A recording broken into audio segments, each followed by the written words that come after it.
আনন্দ পাঠে ঐশ্বর্যে আপনাকে স্বাগত। আজকের পর্বে আমরা পাঠ করছি মইদুল হাসানের লেখা মূলধারা ৭১, পর্ব ১। বইটির ভূমিকায় প্রকাশক যা লিখেছেন তার সারসংক্ষেপ আমি আপনাদেরকে পড়ে শোনাচ্ছি। ১৯৮৬ সালে প্রথম প্রকাশের পর থেকেই বইটি প্রবাসী বাংলাদেশ সরকার কর্তৃক পরিচালিত বাংলাদেশের মুক্তিযুদ্ধের একটি নির্ভরযোগ্য বিবরণ হিসেবে স্বীকৃতি পেয়ে এসেছে।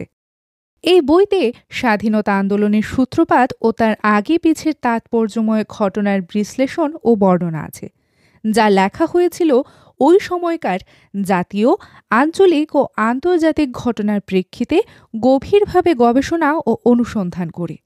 বাংলাদেশের অভ্যুদয়ের পেছনে রাজনৈতিক, সামরিক ও কূটনৈতিক ঘটনাবলীর বস্তুনিষ্ঠ বর্ণনা এই বইটিকে করে তুলেছে একটি অনন্য দলিল। এটা এই লেখকের পক্ষে করা সম্ভব হয়েছে এ কারণে যে তিনি প্রবাসী বাংলাদেশ সরকারের প্রধানমন্ত্রী তাজউদ্দিন আহমেদের একজন ঘনিষ্ঠ সহযোগী হিসেবে বেশ কিছু কূটনৈতিক তৎপরতার সঙ্গে প্রত্যক্ষভাবে জড়িত ছিলেন, এবং প্রত্যক্ষভাবে না হলেও তিনি অনেক ঘটনার প্রেক্ষাপট সম্পর্কে জ্ঞাত ছিলেন। মূলধারা ৭১ প্রকাশের পর বিভিন্ন সূত্র থেকে, বিশেষ করে মার্কিন সরকার ও ইউএস লাইব্রেরি অফ কংগ্রেস, বেশ কিছু দলিলপত্র জনসাধারণের জন্য উন্মুক্ত করেছে। কাজেই এই বই এবং দলিলপত্র অবলম্বন করে বাংলাদেশের স্বাধীনতা যুদ্ধের বিষয়ে নতুন তথ্য, প্রসঙ্গ ও বিবেচনা উঠে আসার প্রচুর সম্ভাবনা রয়েছে। অধ্যায় ১, ২৫শে মার্চের প্রাক্কাল। বাংলাদেশের স্বাধীনতা আন্দোলনের দূরবর্তী কারণ অনেক ছিল। এর মাঝে সর্ববৃহৎ কারণ ছিল ১৯৪৭ সালে ব্রিটিশ ঔপনিবেশিক শাসনের সমাপ্তিকালে ভাষা, সমাজ, সংস্কৃতি, ইতিহাস ও ভৌগোলিক অবস্থানের সকল বিরুদ্ধতাকে উপেক্ষা করে পাকিস্তান নামক রাষ্ট্র গঠন পরিকল্পনার অভিনবত্বে। দ্বিতীয় বৃহৎ কারণ ছিল ভৌগোলিকভাবে বিচ্ছিন্ন নানা ভাষাভাষীদের নিয়ে একটি ঐক্যবদ্ধ জাতি গঠনের উপযোগী রাজনৈতিক ও অর্থনৈতিক কাঠামো অন্বেষণে পাকিস্তানি নেতৃবর্গের সম্মুখ ব্যর্থতা। ফলে পাকিস্তানের কাঠামোগত স্ববিরোধিতার সমাধান না ঘটে বরং দ্বন্দ্ব ও সংঘাতের স্রোত উত্তরোত্তর প্রবল হয়ে ওঠে। পাকিস্তান গঠনের পর থেকেই বাঙালিরা রাষ্ট্রজীবনের সর্বক্ষেত্রে উপেক্ষিত, বঞ্চিত ও শোষিত হতে শুরু করে।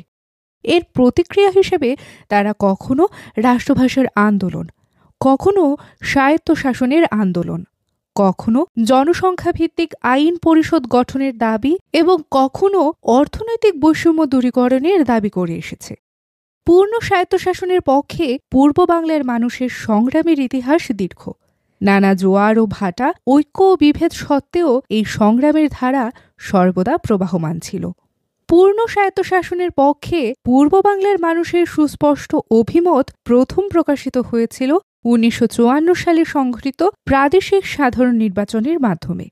বিরোধী দলীয় যুক্তফ্রন্টের নির্বাচনী কর্মসূচি ২১ দফায় বলা হয়, দেশ রক্ষা, পররাষ্ট্র ও মুদ্রা ব্যতীত অপর সকল বিষয় প্রাদেশিক সরকারের অধীনে আনা প্রয়োজন।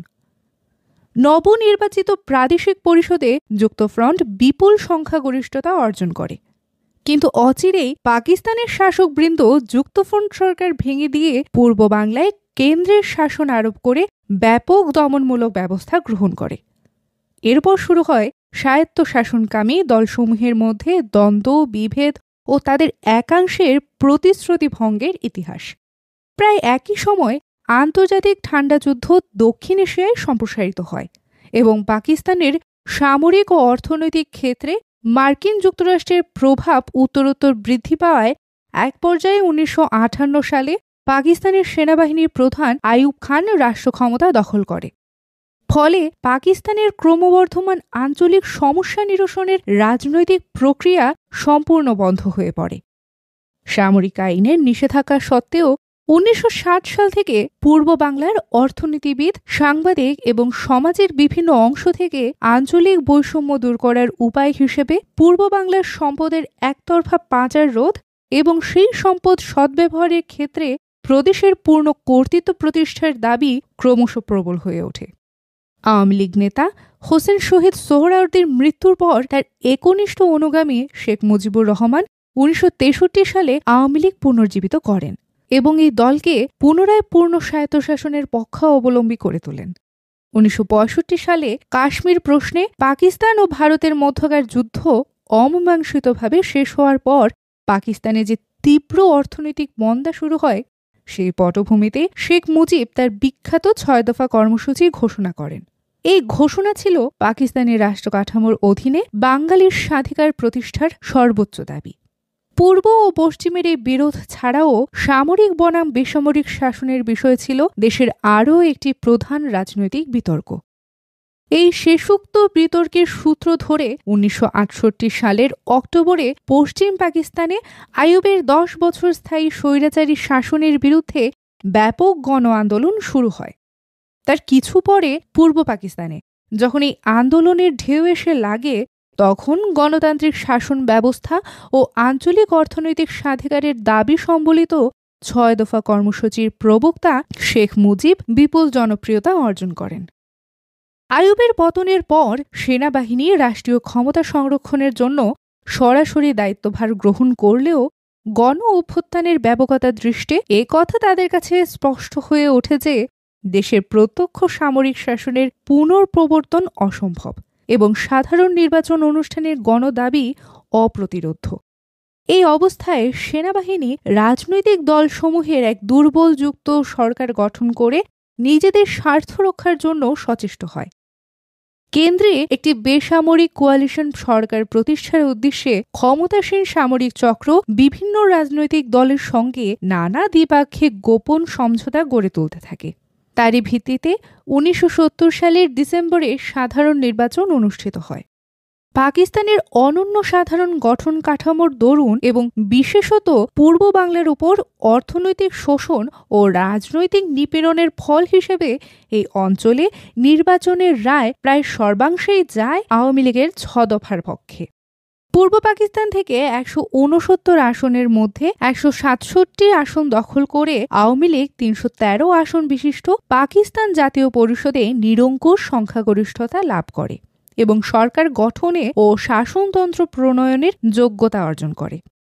ঘটনাটি ছিল পাকিস্তানের কায়েমি স্বার্থের বিরুদ্ধে সমূহ আঘাত। পাকিস্তানের স্বৈরতান্ত্রিক রাজনৈতিক কাঠামোর দুটি প্রধান বৈশিষ্ট্য ছিল: 1. পূর্ব বাংলার উপর পাঞ্জাবের তথা পশ্চিম পাকিস্তানের সার্বিক আধিপত্য এবং 2. আর্থিক বরাদ্দ লাভের ক্ষেত্রে সামরিক বাহিনীর নিরঙ্কুশ অধিকার। 6 দফায় প্রতিজ্ঞাবদ্ধ আওয়ামী লীগের নির্বাচনী বিজয়ে এ দুটি স্বার্থই সমূলে বিপন্ন হয়ে পড়ে।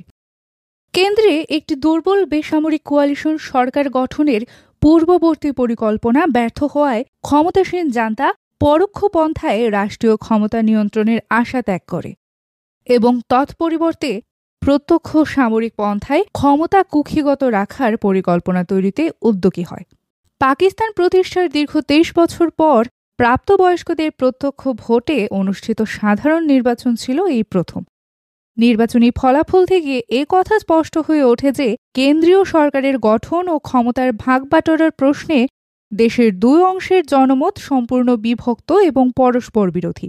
এই পরস্পর বিরোধী জনমতকে একত্রিত বা নিকটবর্তী করার ক্ষমতা কোনো রাজনৈতিক দলেরই নেই। পাকিস্তানের এই সুগভীর রাজনৈতিক সংকট মোকাবেলার জন্য ক্ষমতাসীনদের সামনে ছিল মূলত দুটি বিকল্প: 6 দফা কর্মসূচি অনুসারে রাষ্ট্রীয় ক্ষমতার ব্যাপক বিকেন্দ্রীকরণের মাধ্যমে দুই অঞ্চলে লুপ্তপ্রায় পারস্পরিক আস্থা পুনর্জীবিত করার প্রচেষ্টা করা, অথবা নির্বাচনের রায় অগ্রাহ্য করে নগ্ন সামরিক ক্ষমতা প্রয়োগের মাধ্যমে পূর্ব বাংলায় সরাসরি ঔপনিবেশিক শাসন প্রবর্তন করা।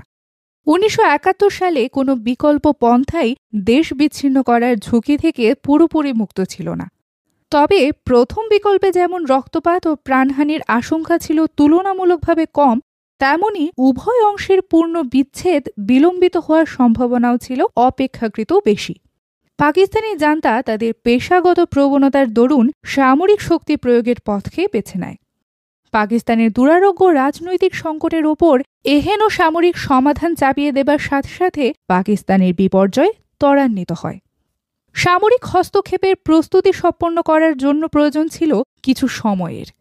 কাজেই জাতীয় পরিষদ অধিবেশন আহ্বানে নানা গড়িমসির পর ভুট্টোর মাধ্যমে কিছু শাসনতান্ত্রিক বিতর্ক সৃষ্টি করে জাতীয় পরিষদের বৈঠক অনির্দিষ্টকালের জন্য পিছিয়ে দেওয়া হয়। জান্তা পরোক্ষভাবে এ কথাই জানিয়ে দেয় যে 6 দফার ভিত্তিতে রচিত শাসনতন্ত্র তাদের গ্রহণযোগ্য নয় এবং আওয়ামী লীগ 6 দফার সংশোধনে সম্মত না হলে পরিষদ অধিবেশনের কোনো সম্ভাবনা নেই।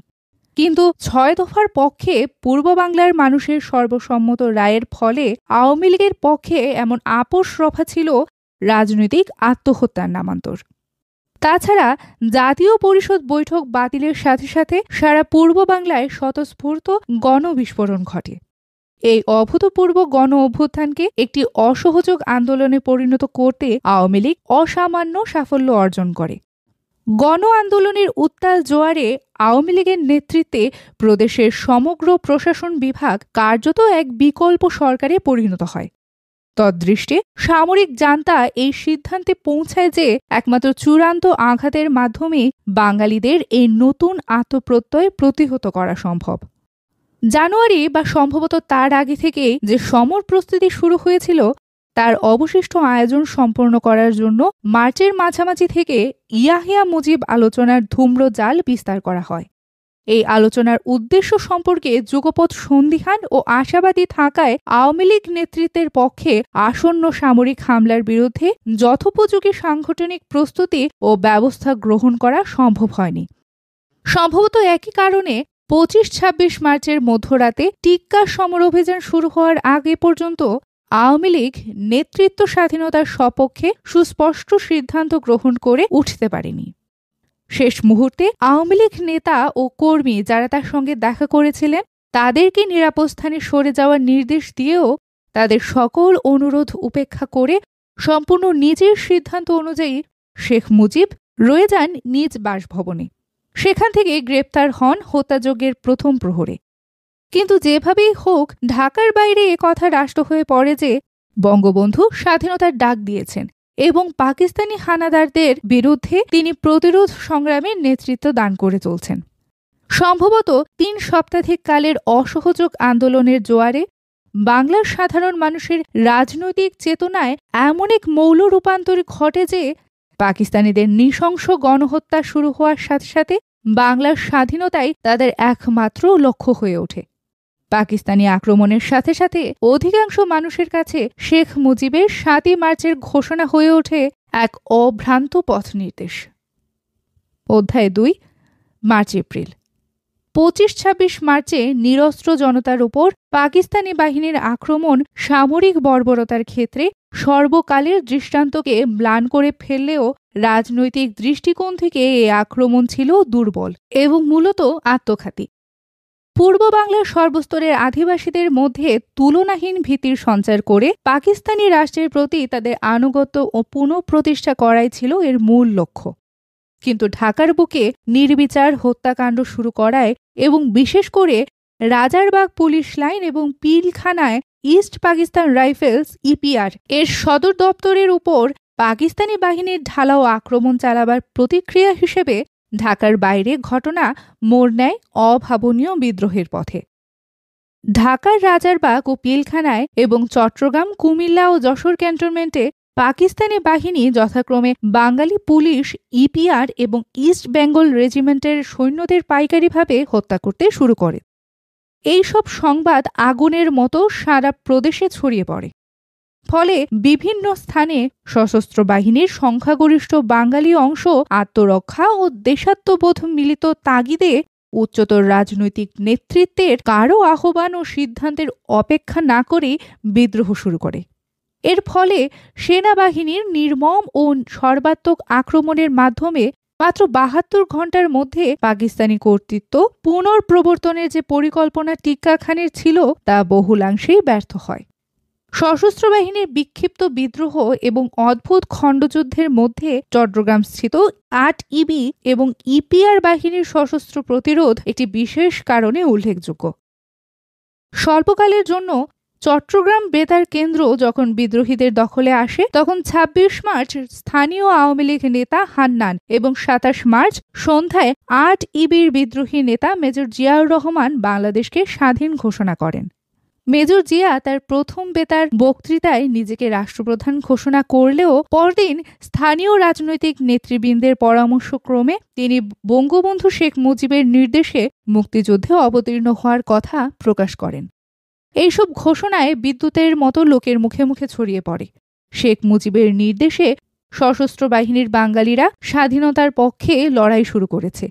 কিন্তু চট্টগ্রাম বেতারের এইসব ঘোষণার পেছনে না ছিল এ ধরনের রাজনৈতিক অনুমোদন, না ছিল কোনো নির্দিষ্ট রাজনৈতিক পরিকল্পনা ও সাংগঠনিক প্রস্তুতি। অন্যদিকে পাকিস্তানি বাহিনীর নির্বিচার হত্যাকাণ্ড, বেপরোয়া গোলাগুলি এবং অগ্নিসংযোগের মুখে রাজনৈতিক নেতা, কর্মী এবং সশস্ত্র বাহিনীর বিদ্রোহী বাঙালিরা তো বটেই, বিপুল সংখ্যক সাধারণ মানুষও নিরাপত্তার সন্ধানে শহর থেকে গ্রামে এবং গ্রাম থেকে সীমান্ত পেরিয়ে ভারতের মাটিতে আশ্রয় নিতে শুরু করে। প্রথমে হাজারের অঙ্কে, পরে লক্ষের, বিরামহীন, বিরতিহীন। এমনইভাবে পাকিস্তানের আঞ্চলিক বিরোধ ও গৃহযুদ্ধের সাথে ভারত ক্রমশ জড়িত হয়ে পড়ে এই ভীত সন্ত্রস্ত শরণার্থীদের জোয়ারে।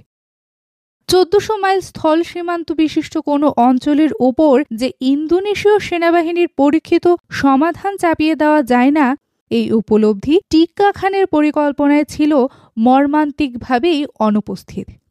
পূর্ব বাংলার এই অনন্য ভূরাজনৈতিক অবস্থানের জন্য একদিকে যেমন পাকিস্তানি আক্রমণ ঈপ্সিত লক্ষ্য অর্জনে ব্যর্থ হয়, তেমনি অন্যদিকে আক্রান্ত পূর্ববঙ্গবাসীদের স্বতঃস্ফূর্ত সংগ্রাম ক্রমশ এক সফল মুক্তিযুদ্ধে রূপান্তরিত হয়। সামরিক আক্রমণের অবর্ণনীয় ভয়াবহতার ফলে সাধারণ মানুষের চোখে পাকিস্তানের রাজনৈতিক ও আদর্শগত অস্তিত্বের অবশিষ্ট যুক্তি রাতারাতি বিলুপ্ত হয়ে যায়। এই ভয়াবহতা থেকে উদ্ধার পাওয়ার একমাত্র উপায় হিসেবে বাংলাদেশের স্বাধীনতার জন্য সশস্ত্র সংগ্রাম অধিকাংশ মানুষেরই নৈতিক সমর্থন লাভ করে। আর যারা আক্রান্ত অথবা বিশেষ আক্রমণের লক্ষ্যে পরিণত হয়, তারা অচিরে জড়িয়ে পড়ে প্রতিরোধের লড়াইয়ে। ২৬ মার্চের পর থেকে প্রথম 10 দিনের মধ্যেই এই প্রতিরোধ সংগ্রামের নেতৃত্বে 3টি স্বতন্ত্র উদ্যোগ পরিস্ফুট হয়। প্রথম উদ্যোগ ছিল আক্রান্ত ইস্ট বেঙ্গল রেজিমেন্ট এবং ইপিআর এর সেনা ও অফিসারদের সমবায়ে গঠিত। ইস্ট বেঙ্গল রেজিমেন্টের সকল বাঙালি সৈন্য ও অফিসাররাই যে এতে যোগ দিয়েছিল তা নয়। অনেকে নিরস্ত্রকৃত হয়েছিল, অনেকে বন্দী হয়ে থেকেছে, আবার অনেকে শেষ অবধি পাকিস্তানিদের পক্ষে সক্রিয় থেকেছে। বিদ্রোহ ও প্রতিরোধ যুদ্ধে ইপিআরদের অংশগ্রহণ বরং ছিল অনেক বেশি ব্যাপক ও স্বতঃস্ফূর্ত, যেমন ছিল বাঙালি পুলিশদের। মেজর জিয়ার ঘোষণা এবং বিদ্রোহী ইউনিটগুলির মধ্যে বেতার যোগাযোগ প্রতিষ্ঠা হবার ফলে এসব স্থানীয় ও খণ্ড বিদ্রোহ দ্রুত সংহত হতে শুরু করে। কিন্তু স্বাধীনতা যুদ্ধে জড়িত হবার বিষয়টি এদের জন্য মুখ্যত ছিল অপরিকল্পিত, স্বতঃস্ফূর্ত এবং উপস্থিতি সিদ্ধান্তের ব্যাপার। এই যুদ্ধের রাজনৈতিক উপাদান সম্পর্কে এদের অধিকাংশের জ্ঞানও ছিল সীমিত।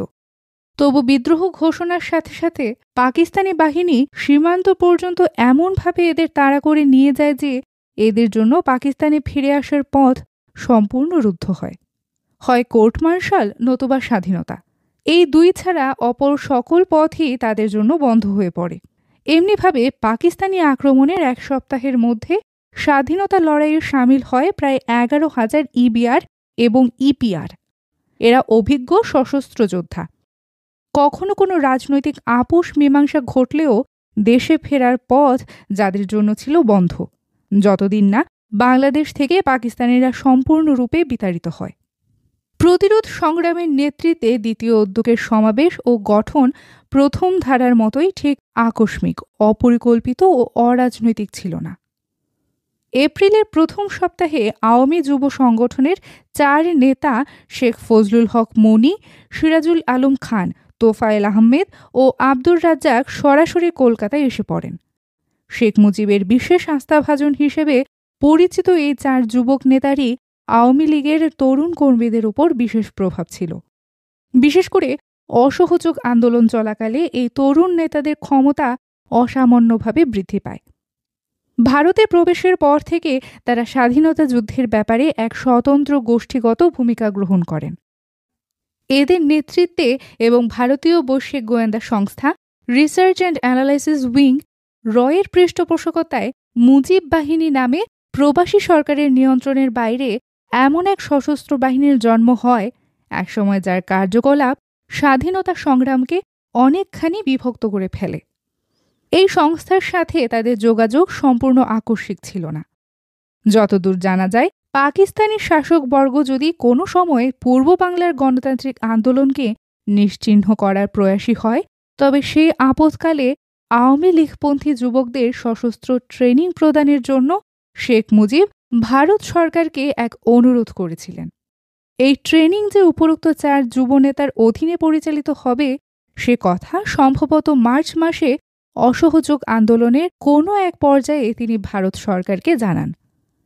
শেখ মুজিবের এই কথিত অনুরোধের সত্যাসত্য নিরূপণের কোনো উপায় না থাকলেও এই 4 যুব নেতা সীমান্ত অতিক্রম করার পর প্রকাশ্যে দাবি করতে থাকেন যে সশস্ত্র বাহিনীর ট্রেনিং এবং মুক্তিযুদ্ধ সংগঠন ও পরিচালনার জন্য শেখ মুজিব কেবলমাত্র তাদের 4 জনের উপরেই দায়িত্ব অর্পণ করেছেন, অপর কারো উপরে নয়। মুক্তিযুদ্ধের শেষ অবধি তাদের এই দাবি ও ভূমিকা অপরিবর্তিত থাকে। প্রতিরোধ যুদ্ধের তৃতীয় উদ্যোগ যদিও অচিরেই স্বাধীনতা আন্দোলনের প্রধান ধারায় পরিণত হয়, তবু সূচনায় তা ছিল না বাঙালি সশস্ত্র বাহিনীর বিদ্রোহের মতো অভাবিত, না ছিল যুবধারার মতো অধিকারপ্রাপ্ত। পাকিস্তানি আক্রমণ থেকে আত্মরক্ষা করতে গিয়ে কার্যত সমগ্র আওয়ামী লীগ সংগঠন দেশের সীমান্ত অতিক্রম করে ভারতে গিয়ে আশ্রয় নেয়। আক্রমণের অভাবনীয় ভয়াবহতা, সর্বময় কর্তৃত্বের অধিকার নেতার কারাবরণ, পরবর্তী কর্মপন্থা ও নেতৃত্ব সম্পর্কে সম্মুখ অনিশ্চয়তা ইত্যাকার বাধা বিপত্তি সত্ত্বেও মূলত মধ্যবিত্ত নেতৃত্বে পরিচালিত আওয়ামী লীগ এক দুর্লভ বৈপ্লবিক পরিস্থিতি নিয়ন্ত্রণে আনার কাজে প্রয়াসী হয়। আওয়ামী লীগের এই প্রয়াসে অনেক নেতা ও অগণিত কর্মীর অবদান ছিল। এদের মধ্যে মত ও পথের বিভিন্নতাও ছিল বিস্তর। তৎসত্ত্বেও সামগ্রিক বিচারে এই দল পরিণত হয় স্বাধীনতা সংগ্রামের প্রধান রাজনৈতিক যন্ত্রে, এবং যন্ত্রের চালক হিসেবে একজনের ভূমিকা ছিল সন্দেহাতীত রূপে অনন্য। তিনি তাজউদ্দিন আহমদ। তাজউদ্দিন ছিলেন পূর্ব পাকিস্তান আওয়ামী লীগের সাধারণ সম্পাদক। 2 দশকেরও অধিককাল ধরে শেখ মুজিবের ঘনিষ্ঠ সহকর্মী। 1964 সালে আওয়ামী লীগ পুনর্জীবিত হবার পর থেকে সকল দলীয় নীতি ও কর্মসূচির অন্যতম মুখ্য প্রণেতা, দলের সকল মূল কর্মকাণ্ডের নেপথ্যে ও আত্মপ্রচার বিমুখ সংগঠক। 71 মার্চে অসহযোগ আন্দোলনের সামগ্রিক পরিকল্পনা ও পরিচালনার ক্ষেত্রে মুজিবের পরেই ছিল সম্ভবত তাঁর স্থান। 25 মার্চের সন্ধ্যায় যখন পাকিস্তানি আক্রমণ অত্যাসন্ন, তখন শেখ মুজিব তাজউদ্দিনকে ঢাকারই শহরতলিতে আত্মগোপন করার নির্দেশ দেন, যাতে শীঘ্রই তারা পুনরায় একত্রিত হতে পারেন। তারপর এক নাগারে প্রায় 33 ঘণ্টা গোলাগুলির বিরামহীন শব্দে তাজউদ্দিনের বুঝে নিতে অসুবিধা হয় না যে অনুমানের ভিত্তিতেই তাকে শহরতলিতে অপেক্ষা করতে বলা হয়ে থাকুক, তার কোনো বাস্তব ভিত্তি নেই। তরুণ সহকর্মী আমিরুল ইসলামকে সঙ্গে নিয়ে 27 মার্চ ঢাকা ত্যাগের আগে দলের কোনো নেতৃস্থানীয় সদস্যের সঙ্গে আলাপ পরামর্শের কোনো সুযোগ তাজউদ্দিনের ছিল না। তা সত্ত্বেও পরবর্তী লক্ষ্য ও পন্থা সম্পর্কে 2টি সিদ্ধান্ত নিতে তাঁদের কোনো বিলম্ব ঘটেনি। 1. পাকিস্তানি সামরিক বাহিনীর সর্বাত্মক আঘাতের মাধ্যমে যে নতুন পরিস্থিতির সৃষ্টি হয়, তার হাত থেকে বাংলাদেশের মানুষকে বাঁচাবার একমাত্র উপায় হল সশস্ত্র প্রতিরোধ তথা মুক্তির লড়াই। সেই সশস্ত্র মুক্তি সংগ্রামকে সংগঠিত করার প্রাথমিক ও অত্যাবশ্যক পদক্ষেপ হিসেবে ভারত ও অন্যান্য সহানুভূতিশীল মহলের সাহায্য সহযোগিতা লাভের জন্য অবিলম্বে সচেষ্ট হওয়া। প্রথমে আত্মরক্ষা, তারপর প্রস্তুতি এবং সবশেষে পাল্টা আঘাতের পর্যায়ক্রমিক লক্ষ্য স্থির করে সসঙ্গী তাজউদ্দিন ফরিদপুর ও কুষ্টিয়ার পথে পশ্চিম বাংলার সীমান্তে গিয়ে হাজির হন 33 মার্চের সন্ধ্যায়। সারা বাংলাদেশে তখন বিদ্রোহের আগুন। বিদ্রোহী সিপাহীদের পাশে প্রতিরোধ সংগ্রামে যোগ দিয়েছে দেশের আবাল বৃদ্ধা বনিতা। স্বাধীনতার জন্য সারা দেশ একতাবদ্ধ।